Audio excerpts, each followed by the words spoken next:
So, going back to latter stage career and feeling like it needs to earn you money, it needs to make money for us to maybe feel we're successful or being successful.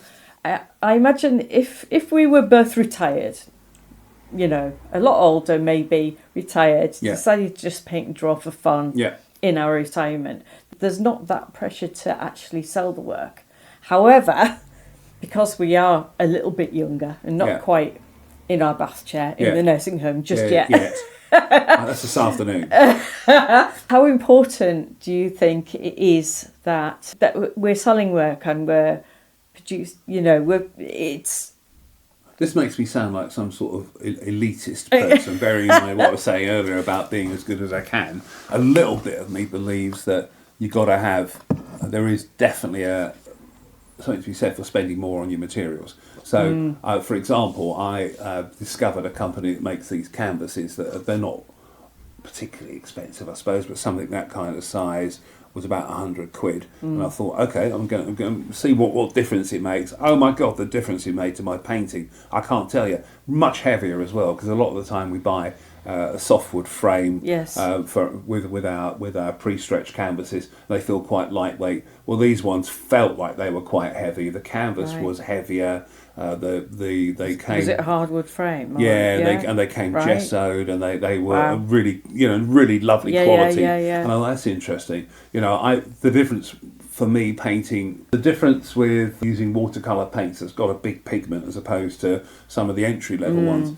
It makes all the difference in the world. So using the best quality materials that I can afford. Yes. So hence, I've heard that advice. So selling a lot of the time, it kind of just goes back into the account to keep me in whiskey and expensive paints. And expensive canvases. That's right. Yeah. No, I've heard that advice before. Use the best quality materials you can possibly afford. But different stuff suits different people. Can I give you a quick example? Yeah. Watercolours. A lot of people rave about a French company, and they're Arches or Arche, they're called, and it's 100% cotton, and it's lovely. But it doesn't suit my style of painting. There's a German company who make more of a kind of wood pulp alternative, and I love it. And my watercolours sit beautifully on the surface. They soak in eventually. I can manipulate them in a way I can't with the cotton rag ones. And, and they're about a third of the price. Yes. So again, that thing of finding what works for you in your process is an interesting one.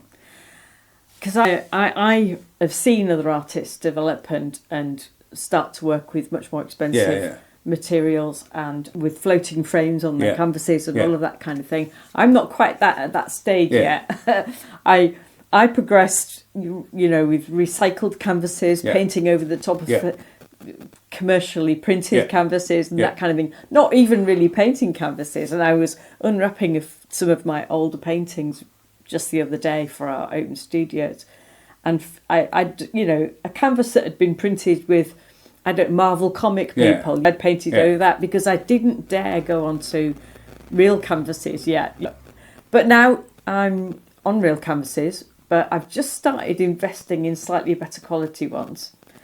Obviously, to begin with, I think most artists, once they get onto canvas, buy them from the works or what have you. Like super range cheap, or anything. And you've got to start somewhere. And they're reasonably good. They're okay. I know what you mean. I'm buying, is it Liquitex paints? The sort of golden paints and that kind of thing, where the pigment level in them is much higher, and you get much better results. So I know, I'm behind you on that, Jenny. Often you're talking about painting over canvases. I paint over a lot of my older paintings that either haven't sold or when I just find them for whatever reason. It's not going anywhere. Let's paint over it. And I love that painting on a sort of an abstract background thing. And so I actually so much so that increasingly I don't just paint one block colour over a canvas for a start now. I'll often deliberately paint, almost like paint a bad painting, so I can paint over it. Yes. And that abstract start it gives me is lovely. I'm thinking about you painting over your Marvel Comics character. Probably the biggest issue actually is the surface is probably still a little bit shiny. And if there was something you could put on it that will give you still a hint of that painting coming through, but give you a little bit more for your brush to key into. That might work for you as well, because it's really interesting. I'm looking at the one that, again, you can't see it, sorry, but there's a face here that's been almost looks like it's been painted over an abstract background here, and there's something about it, whether you feel less pressure or pressured about painting over an old canvas, I don't know.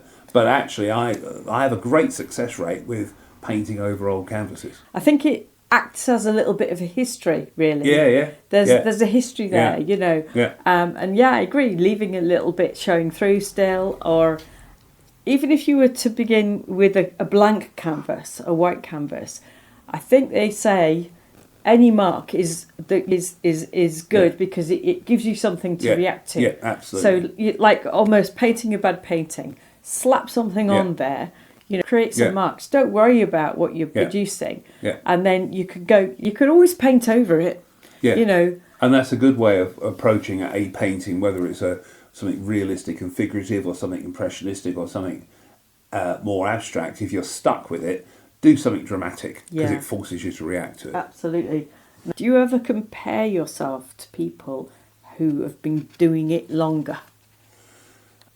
No, not particularly people that are doing it longer. I compare myself with all sorts of artists across all sorts of... Actually, compare's the wrong word. But all sorts of artists across all sorts of mediums of all kinds of ages, because there's always stuff to learn. There's a guy... I can't think of his name now, but saw his watercolours. He likes to paint outside a lot.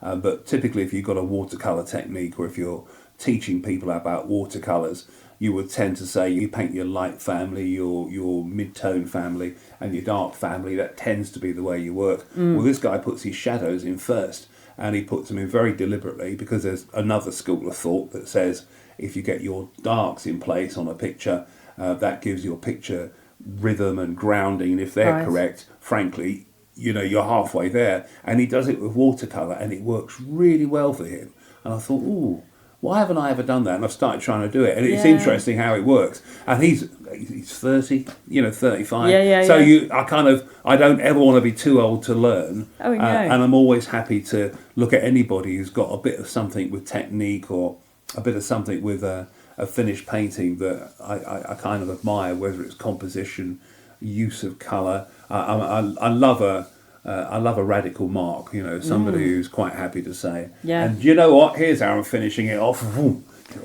So we're learning from the younger generation, because we're seeing how they've experimented and found things, and they may not have been as bound by the kind of rules. I mean, you don't strike me as being a rule follower anyway, and I don't think I am particularly. But if you were inclined to, I think there's probably a whole generation coming through that say, I don't care, I'm going to do it this way. I think it's the feeling of, am I allowed to do this sort of thing? Maybe we were looking for permission, or felt like we needed permission. Yet maybe now the information age, where it's easy to learn. Back at college, when we were at university, to write your thesis, you had to go to the library and actually read real books. And look for journals. And type it up properly and everything, get it bound. I know. Both my kids have done their equivalents of thesis, and they just sit there in a digital file somewhere on the university database. There's so much more information available, and it's so much easier to learn. So maybe there are younger artists getting to the point we were at a lot quicker, because they can watch YouTube tutorials and things like that. AI any conversation about art is often a sort of dirty word, but I use AI to assess my paintings. Happily take a photo of it, stick it into an AI, and say, act as a top quality art expert. Give me some idea about how you think this composition's working, or what would you do with colours, or review it. And you don't have to take what it says, but more often than not, when I kind of read the feedback, I think, oh God, I never saw that, but now you mentioned it, that is the wrong colour for that bit, or AI, I could have moved that. AI as an art critic, but the one thing it does have is that it does have access to the entire world of art history and art knowledge, so why wouldn't you tap into it? So you're happy about AI data scraping your work? That's the downside of it, isn't it? That's the trouble, isn't it? And that is the big thing for whether you're talking about artists, musicians, or anybody else, is the world we're moving into how do you protect yourself when I know full well that I could probably go and find a bit of AI this afternoon that will produce an image that is probably for most people lovely, and they'd print it out, put it on their wall. I wouldn't even think about the fact that a human hand had been nowhere near it, and that's I haven't quite reconciled that one yet.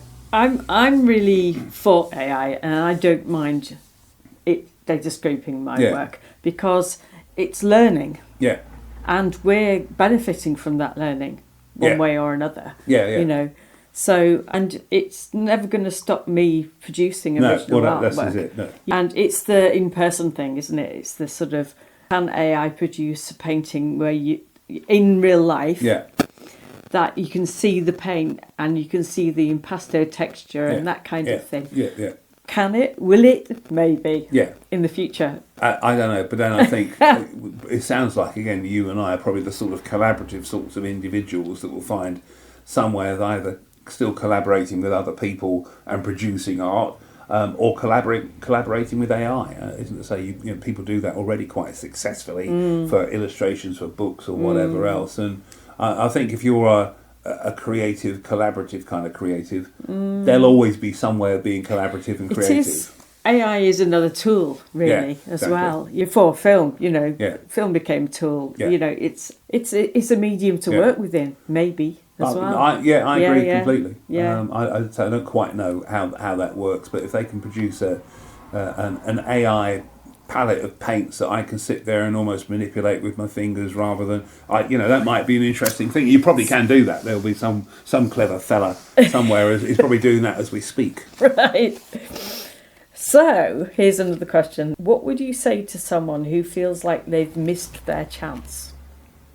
Well, that's just in your head, isn't it? I mean, unless there's some kind of reason why you physically now cannot hold a pencil, that would be the only reason I think you wouldn't draw. But there are lots of people out there that paint very successfully with their toes, with their mouths, or whatever. And I kind of think it's never too late. And back to me and some of the tutoring and work I'm doing at the moment with workshops and groups. You know, you'll happily get people on there that are in their late 60s, early 70s, or have come to it comparatively recently, and just get in and have a go.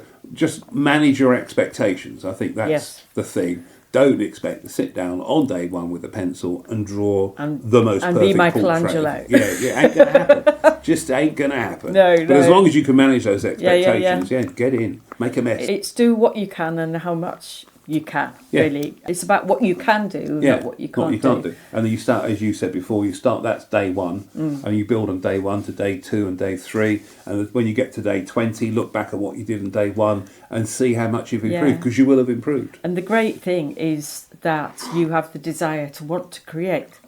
So if you want to do it, find a way of doing it. The other thing about this, I'm not sure if this is just a modern trend that eventually will die out. I don't think it is that often painting and drawing is as much about the well-being and the ability to sit quietly and have focus on something other than life.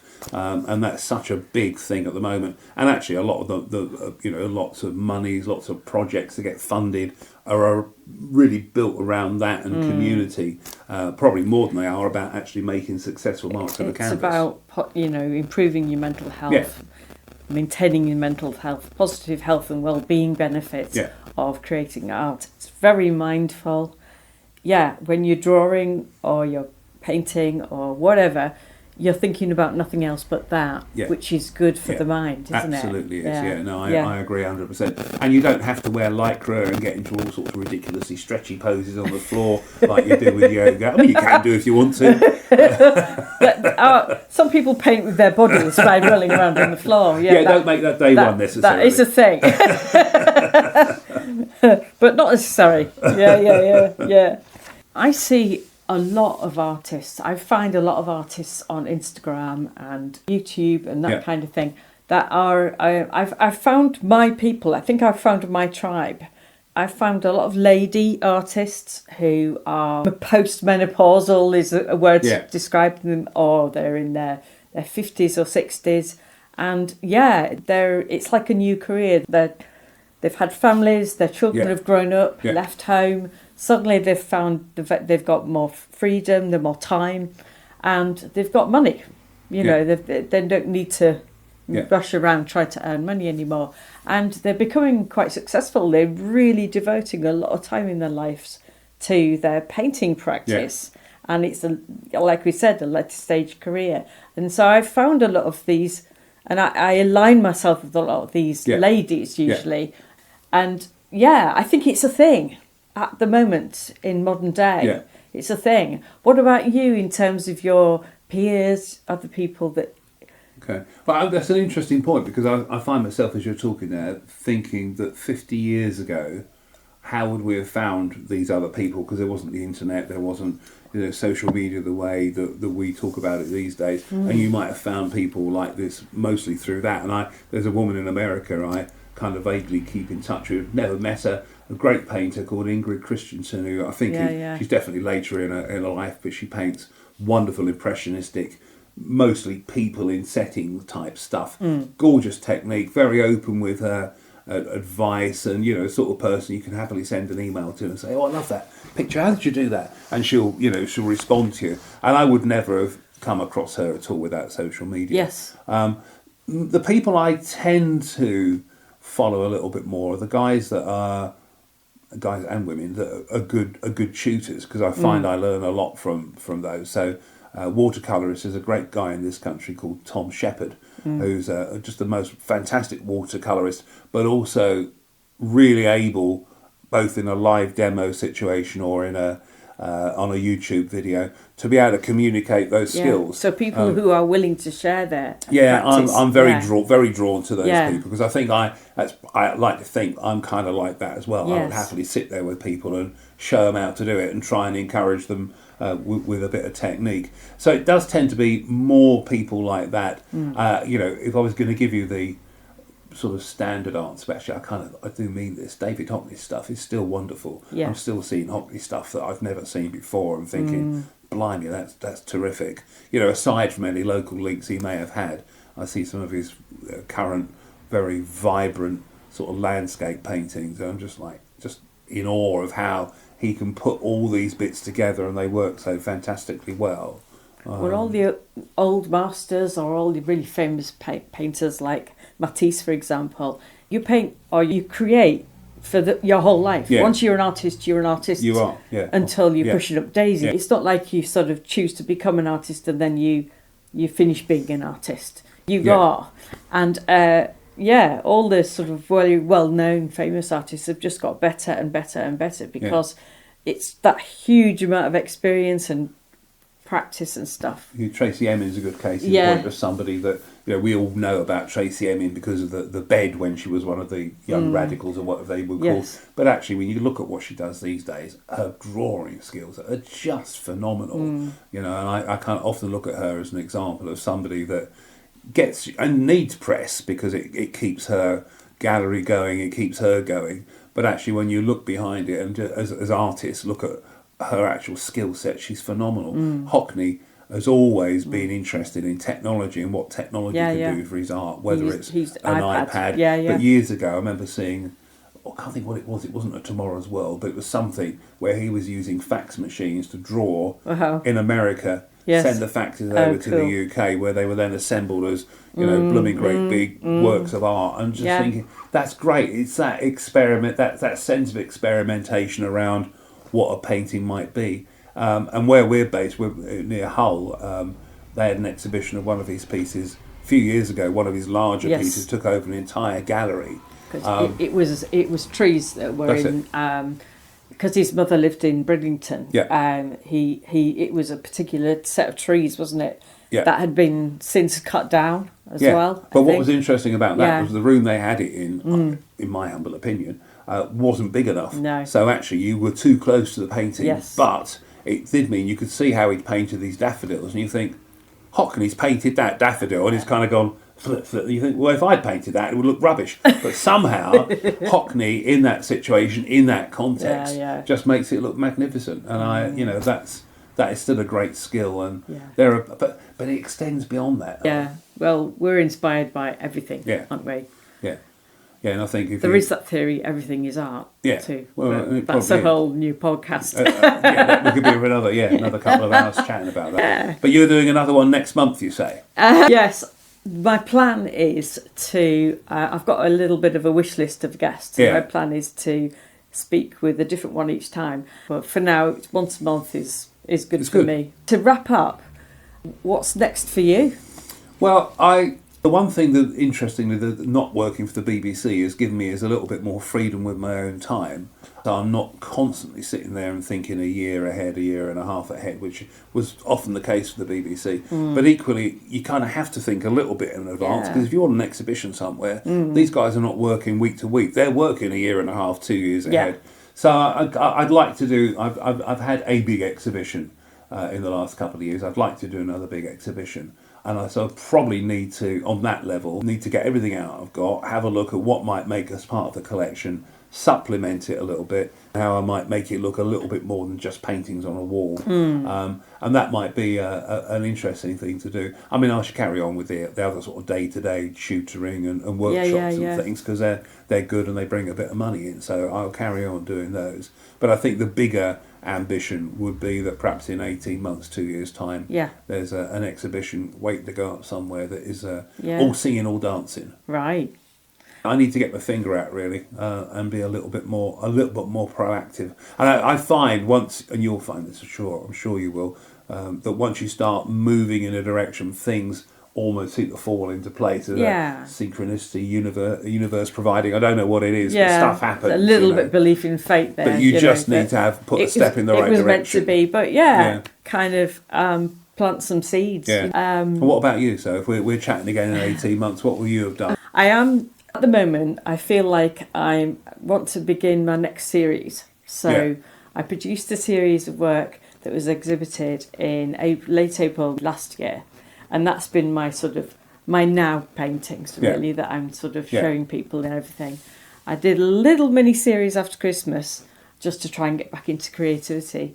But now, there are sketches on the wall, there are ideas brewing in my mind for my next series, which will be figurative, slightly sort of around characters, because of my other work as a street theatre producer. I've met a lot of people and we create characters, actual real life characters for that. But I kind of want to develop characters on canvas that almost things that can't exist in reality. So hybrids, that kind of thing. And I'd love to incorporate some screen printing as well. So I've invested in some screens, and I used to be a screen printer in my 20s. So it's, again, things full circle in your life. Things that inspired you or that you were involved with in your 20s and 30s, I find they keep appearing again. It's like, that's me. That's what I'm about, And I think we as creatives and we artists have this attitude that, for us, life isn't necessarily start here, you get to B, C, D, E, and you die F. It's not. I don't think we have that journey. I think we have that journey that goes like this, and stuff that was relevant here comes back over here. Totally. And that's just been my experience. But actually, that's the way I'd want it. I don't think I'd want it any more kind of formalised. No, we're not. We're not linear people, are we? We're really not. No, not linear, not binary. And there's no point even pretending we are. Really. Yeah.